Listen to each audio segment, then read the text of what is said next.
오늘의 사연 시작하겠습니다. 늘 사랑 하나면 다른 건 아무것도 필요 없다고 생각하고 살아왔습니다. 제 나이 30이 넘었지만 그래도 그 생각에는 변함이 없었습니다. 친구들이 그런 거 다 개풀 뜯어먹는 소리라고 현실의 벽에 부딪히면 달라질 거라고 해도 전 그냥 나는 나대로 살 거라고 말하던 사람이었습니다. 그만큼 저에게는 경제적인 여유도 있었고 남에게 의존하는 삶이 아닌 주체적인 삶을 살고 싶었거든요. 그래서 어릴 때부터 끊임없이 노력했고 어느 정도 부를 이루었을 때 한 남자를 만나게 되었습니다. 결국 너무나 큰 실수란 걸 늦게 깨달았지만요. 저는 어릴 적부터 애견 미용을 배웠습니다. 동물들을 너무나 좋아하기도 했고 이 분야도 잘만 하면 돈이 될 거라고 생각하고 파고들었습니다. 그렇게 고등학교 졸업 후 몇 년을 매달린 결과 자격증을 따고 경력도 쌓았습니다. 더 큰 곳으로 옮겨 많은 기술들을 익히고 어느 정도 돈도 모았을 즈음 드디어 제 가게를 차렸습니다. 집에서 대학교 등록금이 안 들었으니 하고 싶은 것 할 수 있도록 도와주신다 하였고 저는 그 돈을 가게에 투자한 것이었습니다. 어린 나이에 사장이 되니 처음에는 애로사항이 많았습니다. 세금 문제부터 시작해서 운영하는 것까지 모두 제 힘으로 해야 했기에 시행착오를 겪었죠. 그렇게 몇 년이 지나고 나니 가게는 안정되었고 단골도 많이 늘어나 돈을 좀 벌 수 있었습니다. 정말 정신없이 달려온 제 20대의 보상이었죠. 20대를 지나는 과정에서 여러 남자를 만나봤지만 하나같이 눈에 차는 사람이 없었습니다. 다들 지 잘난 맛에 사는 놈들이고 여자를 은근히 무시하는 그런 놈들이 많았습니다. 하나같이 저와는 가치관이 달랐기 때문에 오래 갈 수가 없었죠. 늘 번번이 사랑에 실패하다 보니 아직까진 사랑을 할 때가 아닌가 보다 생각하고 체념하고 살았습니다. 그렇게 20대를 다 보내고 30대가 되었을 때 주머니는 풍족해졌지만 외로움을 느끼기 시작했습니다. 어느 순간 내가 뭘 위해 이렇게 악착같이 일하며 돈을 벌고 있나 하는 생각이 들기 시작하니 너무나 공허했습니다. 그렇게 연애를 해야겠다는 생각을 가진 후에 닥치는 대로 남자를 만났습니다. 클럽도 가보고 소개팅도 해보고 별짓을 다 해보았지만 예전과 마찬가지로 그냥 그놈이 그놈으로 보였습니다. 그래서 나는 누굴 만날 수 없는 건가 체념하고 있던 와중에 친구가 너는 그냥 내가 마음대로 휘두를 수 있는 연하남이 딱이야 라고 말하기에 내가 그런가 생각을 하게 되었습니다. 그러다가 우연히 술집에서 외모가 마음에 드는 연하남을 만났습니다. 그날 그냥 재밌게 놀고 헤어지는 줄 알았는데 다음 날 또 연락이 와서 보고 싶다고 하더군요. 난생 처음 설렘이란 걸 느껴봤습니다. 그렇게 만남을 몇 번 이어가게 되었고 연애를 하게 되었습니다. 정말 대장부 같은 성격의 제가 사랑하는 사람이 생기니 여자인 척도 하고 싶고 치마도 입고 싶고 그렇게 되더군요. 그놈이 회사원이기는 했지만 저와는 벌이 차이가 꽤 많이 나는 편이었고 전 그런 것에 인색하지 않았기에 제가 주로 계산을 하며 데이트를 했습니다. 그러던 어느 날 너랑 결혼하면 행복하겠다. 맨날 맛있는 거 먹고 이 말을 하기에 저도 모르게 결혼하면 되지 했습니다. 그러니 정말 결혼할 마음이 있냐고 묻더군요. 그렇다고 했습니다. 그랬더니 그럼 결혼하자고 하더군요. 말도 안 되는 프로포즈 아닌 프로포즈였지만 기분이 나쁘지는 않았습니다. 그렇게 그 집안에 인사를 드리러 갔습니다. 불행의 시작이었죠. 제가 생각했던 것과는 달리 그놈의 집은 많이 가난했습니다. 해가지고 다니는 건 꽤나 치장을 해서 다니기에 여유가 좀 있는 줄 알았는데 전혀 아니더군요. 그렇지만 상관없었습니다. 전 그냥 남편 될 사람과 잘 살면 되는 거고 시댁의 가난함이 저한테 미칠 영향은 크게 생각하지 못했으니까요. 처음에 저를 보더니 직업이 갯털 깎는 거던가 물으셨습니다. 상당히 기분이 좋지 않았지만 그냥 나긋나긋 대답했습니다. 그러고 난 후에는 이제 겨우 다 키워서 사위인 만들어 놓은 애를 데려가 버리면 우리는 어떡하나 하시는 게 아니겠어요. 이건 뭐 약간 상황이 바뀐 느낌이랄까요? 그놈의 여동생도 옆에서 말하더군요. 돈 많다면서요. 왜 과일만 사왔어요? 하는 거 보니 약간 싹수가 노래 보이는 것 같기도 했습니다. 이때 탈출을 했어야 하는 건데 그때는 그냥 사람 하나 보고 가자 싶은 마음이었습니다. 제 눈이 완벽하게 잘못되었다는 것을 알게 된 것은 꽤 오랜 시간이 지난 후였습니다. 저희 부모님은 별로 달가워하시진 않으셨지만 제가 한다면 하는 성격인 걸 아시기에 남편을 그냥 좋게 생각하려고 노력하셨습니다. 나이 젊으니 오래 일할 수 있어서 좋다는 둥 뭐 그런 소리를 하면서 위로를 하시더군요. 그놈과 인사를 갔을 때는 최대한 예의를 갖춰서 존댓말 하시고 좋게 말씀하려는 모습이 굉장히 고마웠습니다. 그렇게 결혼 날짜까지 잡고 준비를 했습니다. 그런데 시어머니에게 연락이 오더군요. 잠깐 보자고요.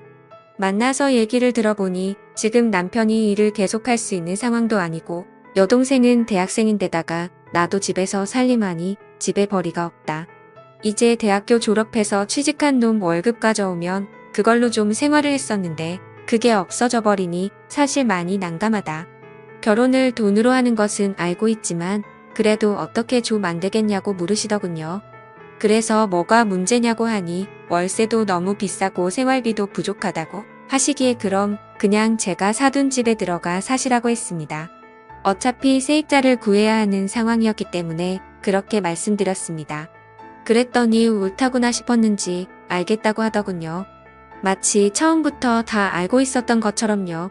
그리고 한 달에 생활비를 얼마 줬냐고 물으니 달에 그래도 100만 원씩은 줬다고 하기에 앞으로 100만 원씩 보내드리겠다고 했습니다. 그렇게 얘기를 좋게 끝냈습니다. 제가 가진 게 있었기 때문에 가능한 대화였고 그걸 나눠준다 하니 쉽게 화가 풀린 것이었죠. 그때는 이제 가족이니 괜찮겠지 하는 마음이었습니다. 그렇게 결혼을 하게 되니 남편이 된 그놈이 회사에 다니기 싫다고 하더군요. 본인도 장사를 하고 싶다고요. 처음엔 정말 철이었구나 생각했습니다. 그래도 마음을 계속 다잡았어요. 저렇게 모르는 순수한 모습에 내가 반한 거였지 하며 계속 스스로에게 최면을 걸었습니다. 남편에게 뭘 하고 싶냐고 물어보니 누구나 말하는 카페를 하고 싶다 하기에 역시나 싶었습니다. 그냥 카페 사장이나 하면서 알바 쓰며 자기 하고 싶은 거 하겠다는 심산이 뻔히 보였죠. 그래도 그냥 해줬습니다. 젊은 나이에 뭘 해봐야 어려운 것도 알고 쉽지 않은 것도 알 수 있을 거라고 생각하고요. 그런데 남편은 제가 자리 잡아놓은 샵들이 알아서 잘 굴러가는 줄 알았지. 그 전까지의 제 노력은 생각도 안 하더군요. 그냥 가게 차려놓으면 스스로 돈이 굴러들어온다고 생각하더라고요. 그렇게 장사를 시작하고 나니 사람이 겉멋이 잔뜩 들어서는 카페 사장이라는 게 정장 입고 다니며 가게에서 그냥 죽치고 앉아있는 게 다였습니다. 그래 망하든 말든 한번 해봐라 싶어서 그냥 가만히 두고 있었죠. 그놈의 동생도 문제였습니다. 저한테 언니 하면서 뭐 빌려달라 어디 가는데 용돈 좀 주면 안 되냐? 하여튼 제가 부모도 아니고 저한테 그런 부탁을 하기 일쑤였습니다. 시어머니, 시아버지도 마찬가지였고요. 심심하면 제가 있는 샵에 나와서 본인들이 사장이라도 된 것처럼 행동하는데 직원들 보기가 너무나 민망한 상황이 많았습니다. 그래도 그런 것까지는 그냥 그러려니 했습니다. 시간이 지나면 나아질 거라고요. 그러다가 제가 잘못된 선택을 한 결과가 본격적으로 돌아왔습니다. 도도하게 카페를 확장하러 자리를 본다고 간 사람이 그날 들어오지 않았습니다. 뭔 일인가 싶어 전화해보니 주변이 조용한 것이 이상했습니다. 어디냐고 물으니 너무 늦어서 그냥 자고 간다고 하더군요. 어디서 자냐고 물으니 그냥 소주 한 병 사서 모텔방에서 잔다고 하기에 얘기가 잘 안 된 거냐고 물으니 한숨만 쉬더군요. 뭐 나름 안 좋은 일이 있나 보다 하고 알겠다고 하고 말았습니다. 그리고 나서 다음 날 들어왔는데 직감적으로 뭔가 굉장히 안 좋은 쪽이 발동했습니다. 그래서 그냥 조용히 주차장으로 내려가 블랙박스 확인했습니다. 소리 녹화가 다 되어 있는데 혼자가 아니더군요. 여럿인 것 같았는데 그 중에서 아가씨 목소리도 들렸습니다. 차 좋다 어쩌다 하면서 지들끼리 노래 부르고 아주 난리가 난 상황이었습니다. 그러다 전화벨 울리고 음악 끄고 다들 조용하기에 아 내가 이때 전화했구나 생각이 들었습니다. 보아하니 그놈과 아가씨와 친구들과 바다로 놀러간 것이었습니다. 도대체 이놈의 집안은 나를 어떻게 생각하기에 남매가 이딴 행동을 하나 싶어서 화가 났습니다. 그리고 나서 바로 하지 않고 지켜봤습니다. 어떻게 하나 싶어서요. 제가 많이 둔한 여자라고 생각했던 모양입니다. 차에 블랙박스라는 존재를 아예 생각도 안 하고 있는 것 같고요. 저는 며칠 동안 계속 블랙박스 확인했습니다. 남매끼리 아주 잘 놀더군요. 그냥 저를 호구로 생각하고 언니한테 용돈 달라 할까? 나도 차 사달라 할까?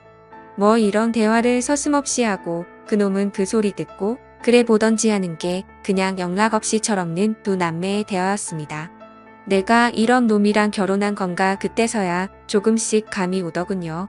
콩깍지라는 것이 벗겨지기 시작했습니다. 그러다가 등신처럼 모텔 입구에 커튼 자국까지 차에 남기고 들어온 것을 보고는 도저히 이 정신 나간 것들을 가만둘 수가 없어서 계획을 세웠습니다. 일단 그렇게도 명의를 바꿔달라던 시댁이 살고 있는 집 그럴까도 생각했지만 혹시나 몰라서 아직 안 해주고 있었는데 천만다행이었어요. 그냥 세입자 찾았습니다.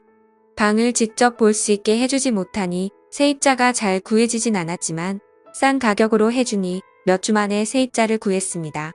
그리고 이사 하루 전날 시댁에 전화해서 내일 당장 짐 빼라고 했습니다.